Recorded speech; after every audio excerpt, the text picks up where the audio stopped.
Hello friends, Tony here from TL Yarn Crafts with another fun and free crochet pattern. I am so pleased to present the Lynn Fringe vest. Look flawless, even in a heat wave, when you slip on this long and flowy layer. The Lynn Fringe vest features a lightweight, lacy stitch that's breathable while adding style to your favorite t-shirt and jeans outfit. Now while crocheting along with me, pull up the free pattern on my blog, TLYCblog.com, and if you prefer, you can get an ad-free printable version for just a few dollars from my shop, TLYarncrafts.com. Links to both resources are in the description. And if you're excited to make the Lynn Fringe vest with me today, be sure to like this video and subscribe to my channel for even more free patterns, product reviews, and tutorials. Are you ready to get stitching? Now let's talk materials. The Lynn Fringe vest uses Lion brand Pima cotton. I chose this because the cotton is super duper soft, comes in lots of gorgeous colors, and it's lightweight and comfortable enough to wear in these late summer days. The amount of Pima cotton you'll need will vary based on the size you decide to make. I'll be referencing the small medium size throughout the pattern. In addition to your yarn, you'll also need a 6mm crochet hook, a tapestry needle, a pair of scissors, a tape measure, locking stitch markers, a sturdy book or something similar to make your fringe, and last but not least, you'll need blocking supplies, which we'll talk about later in the pattern.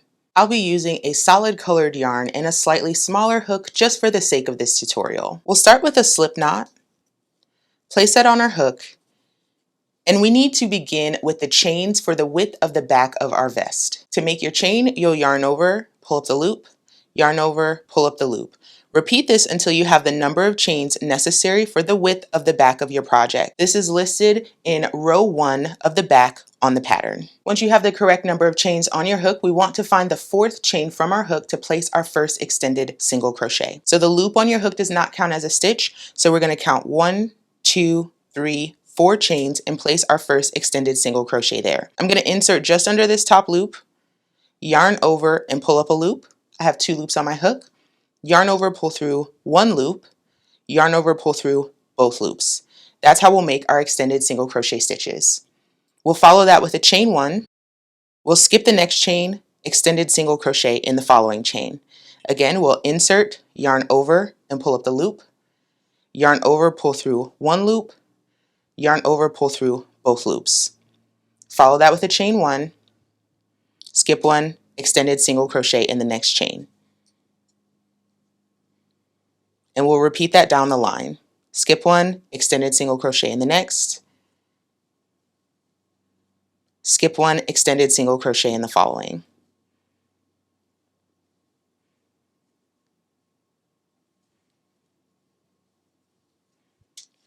Our last extended single crochet will go in the final chain here.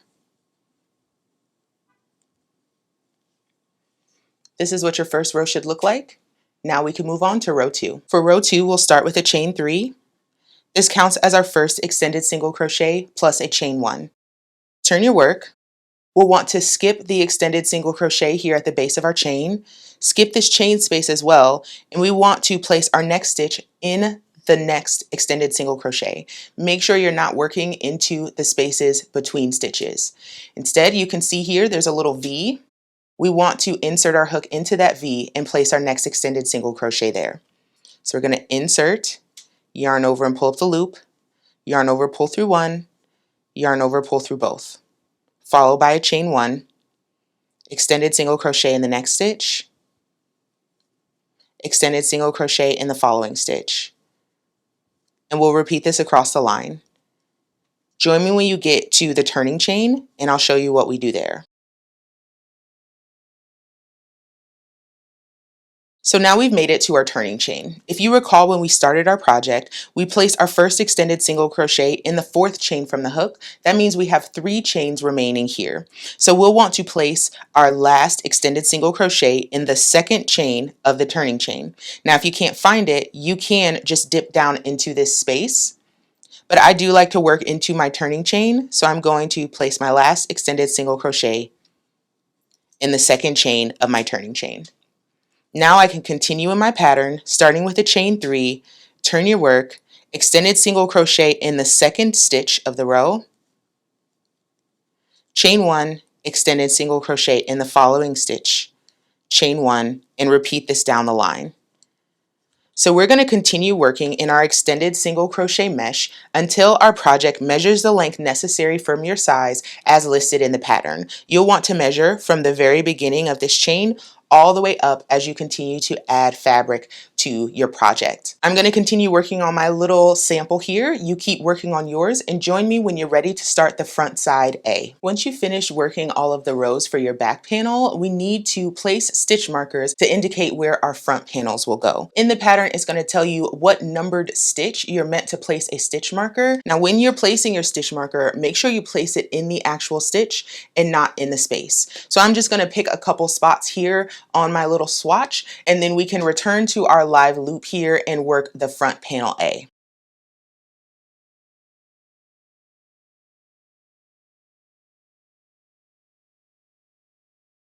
Now that I've placed my locking stitch markers, I'm going to reinsert my hook into the live loop, chain 3, 1, 2, 3, and then I would turn to work on this side. I'm going to return to my extended single crochet mesh pattern, skipping the stitch here at the base of the chain and going into the next stitch. And I'm going to work across the row until I get to that first marked stitch.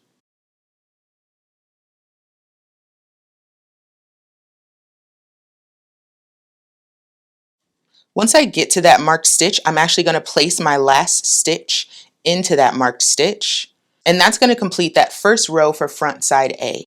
I'll now chain 3, turn my work. I can drop this marker, but I'm going to leave that second marker that's on this row. That indicates where I'm going to pick up stitches to begin front side B. But here on front side A, I'm going to continue to work in my extended single crochet mesh pattern to the length indicated in the size that I'm making in the pattern. Just note that your front panels will be slightly shorter than your back panel. This is meant to be a high-low vest, so if that's something that you like, stick with what's written in the pattern. If you want the panels to be the same length, you can continue working your front panel A until it's the same length as your back panel. Just note that if you continue to the same length as your back panel, it may require a little bit more yarn. Once you've reached the length necessary as written in the pattern, you'll notice that the front panel is just slightly shorter than the back panel. At this point, we can fasten off the yarn and then pull that loop up and out of the work. You'll want to count the number of rows you have here, and then we can jump into side B. Returning to this row, we're going to join with a slip stitch in the marked stitch here. So I'm going to insert my hook into the stitch, yarn over, pull up the loop, and then from here, I can start with a chain 3, an extended single crochet in the next stitch, chain 1, extended single crochet in the following stitch, chain 1, extended single crochet in the following stitch. You may have guessed that we are going to continue in our extended single crochet mesh just like this other side and work until we have the same number of rows. Once we complete that, both of our front panels will be done and we can move on to our finishing and seaming steps. Once you've crocheted both of your front panels, you should have something that looks a bit like this. So this is our back panel, and these are our two fronts, which are the same length. At this point, we'll want to pick what is the right side and wrong side of our piece. This is completely reversible, so you're welcome to choose whichever side you prefer. Now we'll want to fold it in half at the shoulders and place a few markers for our armholes. Based on the measurements in the pattern, mark your armholes and just make sure your stitch marker goes through both thicknesses of your fabric.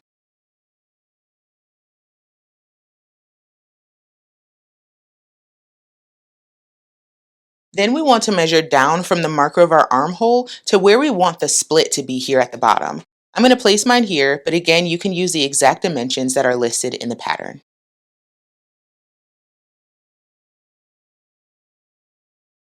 Now we're going to single crochet seam the spaces between our markers. So grab your yarn. We'll join with a slip stitch in the space of the first marker. So insert your hook into that marked space. We can now drop that marker, yarn over, pull up the loop, and I'm going to start with the chain 1 and single crochet down into the same space. Now our extended single crochet mesh is about the height of a half double crochet stitch. So I'm going to do my single crochet seam just like I would for a half double crochet. So I'm going to single crochet in this first row, but in the next row I'm going to place 2 single crochet. 1 single crochet through the following row, 2 single crochet through the row after that. And this keeps our edges nice and neat without any bunching or puckering. And we'll repeat this until we get to the second marker.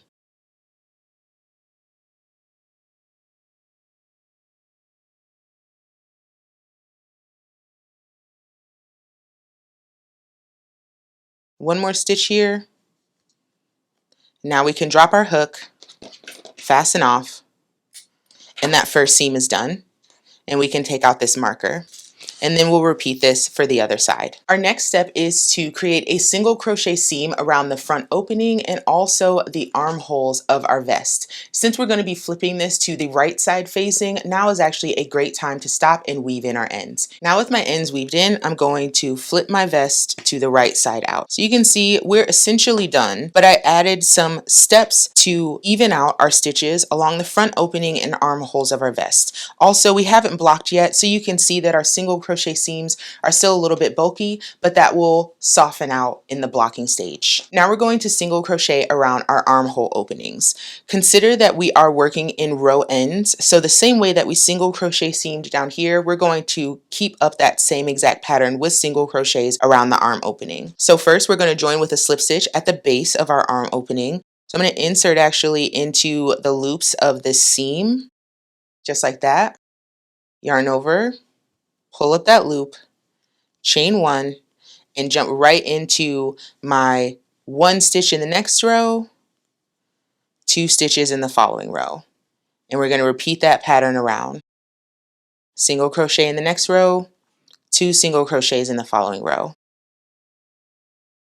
One in the next, two in the following.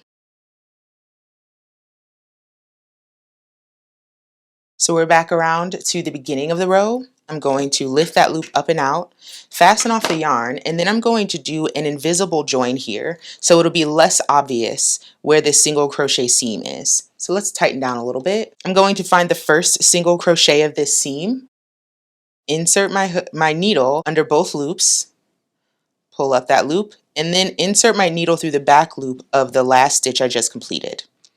And what you'll notice here is it gives us a nice clean edge here.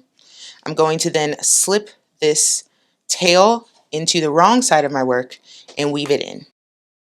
I'm just going to go right down this single crochet seam here because it's going to hold onto that tail the best. Repeat for the other arm opening, and then we'll do the front opening together. Both of the sleeves are done and you can see it already has a nice clean edge on there. I love adding a single crochet border just to make it look more intentional as opposed to the live edges that you leave on the sides of your rows. And when you steam block this down, it's going to look even better. Now let's do the front opening. So I'm going to join at one of the valleys of the side splits. I think I'm going to start with this one so I can kind of work along the back. So go into one of your side splits here, and just like before, we're going to join with a slip stitch. I'm just going to grab a couple loops of that seam, yarn over, and pull up a loop. Chain one, and now I'm working on the sides of rows, so I want to jump right back into my single crochet in the end of one row, two single crochet in the end of the next row. One single in the next row, two singles in the following row.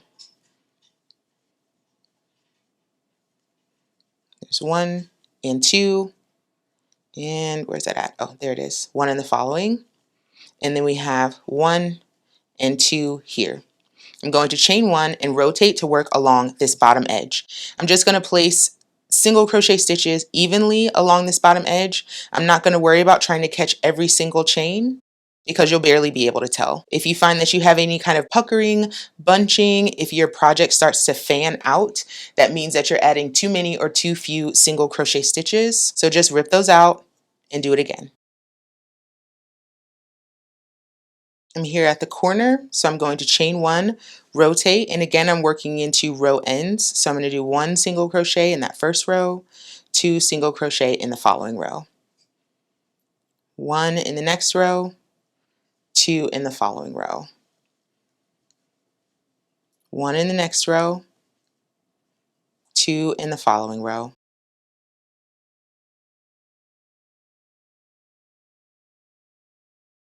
I'm going to skip the seam here and just jump right back into the row next to it. So 1 single crochet there, 2 in the following, and then I have 1 more here. I'm going to chain 1 and rotate. I'm now working along the bottom edge of one of my front panels. And again, I want to grab the stitch, and then I'll grab the space. Grab the stitch with a single crochet, and then the following space. Grab the stitch, and then the space. And we'll do that all the way over.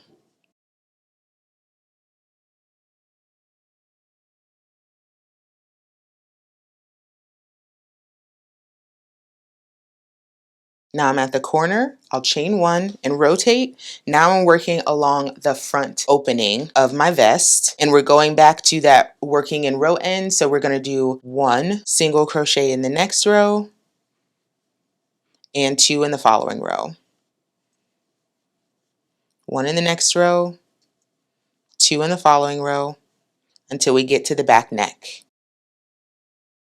And now we're at the back neck, where we're working along the tops of stitches. So now we want to work into the stitch and into the space. So into the stitch and into the space. Into the stitch and into the space. Now we're back to work along the other side of the front opening and going right back into our single in the next row, 2 singles in the following row. Chain 1 at the corner, rotate to work along the bottom edge, and here we're going to grab a stitch and a space, a stitch and a space, stitch and the space.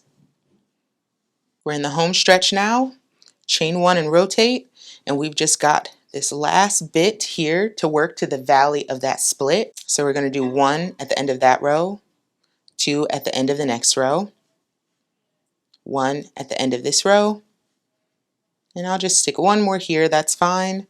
And now we can fasten off, and just like before, we're going to join with an invisible join.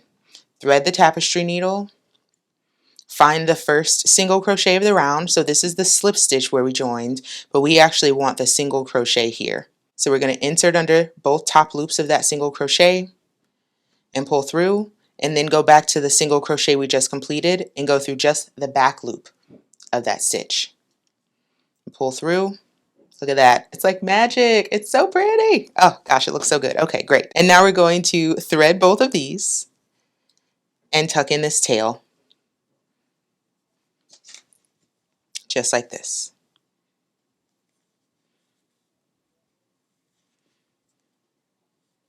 So here's what our vest looks like at this point.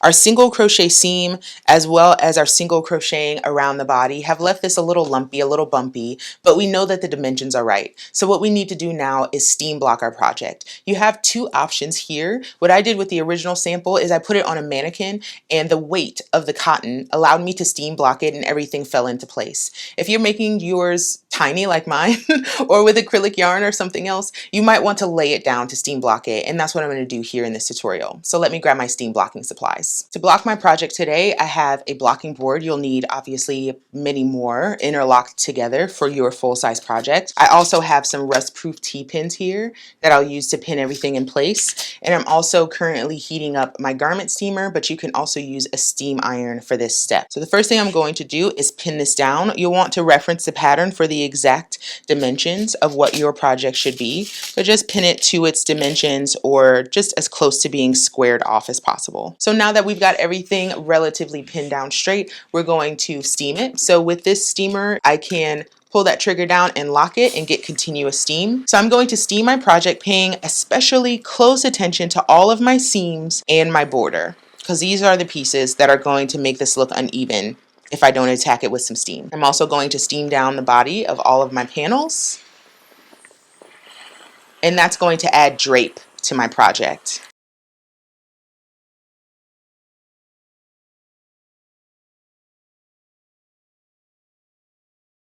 Once everything is sufficiently damp, leave this for a couple hours or overnight if you can handle yourself. And we'll pick this up once it is completely dry. My vest is nice and dry, so I'm going to take my pins out.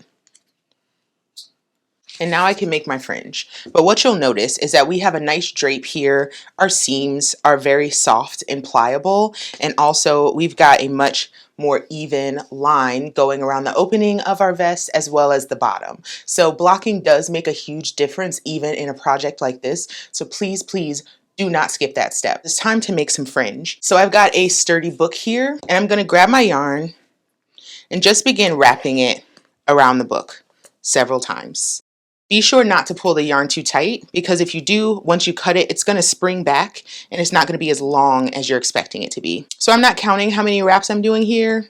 I'm just starting off with plenty, and if I need more, I'll make more. So I'm going to grab my scissors, cut that off, and now I'm just going to go along the ridge of the book and cut all of my fringe.